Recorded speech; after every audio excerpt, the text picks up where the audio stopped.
Nicholas Bevan, legal consultant who's spoken today at the Claims Conference, just like to ask you, what do you think the major changes could be in terms of third-party motor insurance as a result of recent developments that we've seen? Well, really very exciting and quite far-reaching.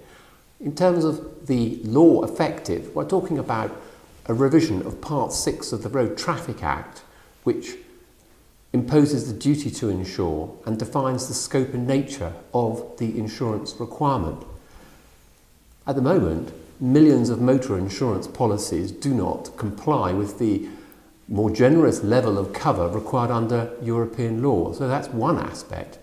Then there's a second. There is the safety mechanism introduced by the uninsured drivers agreement and the untraced drivers agreement, designed to protect victims from these unscrupulous individuals who either are not insured or who make off after the accident without giving their details. These are very much third-rate compensatory regimes. They're vicious in the sense that there are plenty of strike-out clauses for minor procedure infractions that deny somebody their entire compensation. It's totally unacceptable, I'm afraid, in my opinion.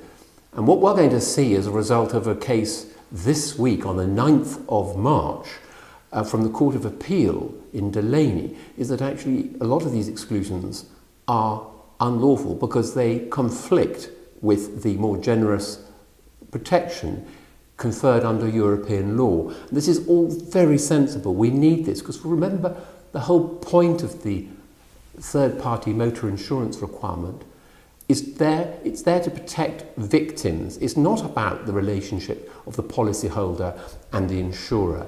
That's an incidental. The point is to stop or rather it is to curb the risk that an injured victim is left destitute despite their recovering a judgment entitling them to substantial compensation because the defendant does not have the personal means with which to satisfy the claim. That's a social good, and that's the reason why we pay our motor insurance.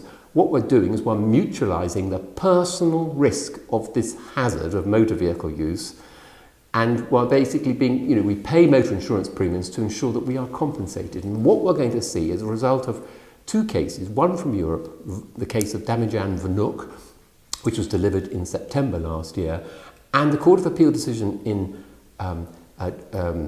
Delaney against Secretary of State for Transport. We are going to see reform across both the legislation, Part 6 of the Road Traffic Act, and also the ministerial arrangements set out in the uninsured drivers agreement and the untraced drivers agreement.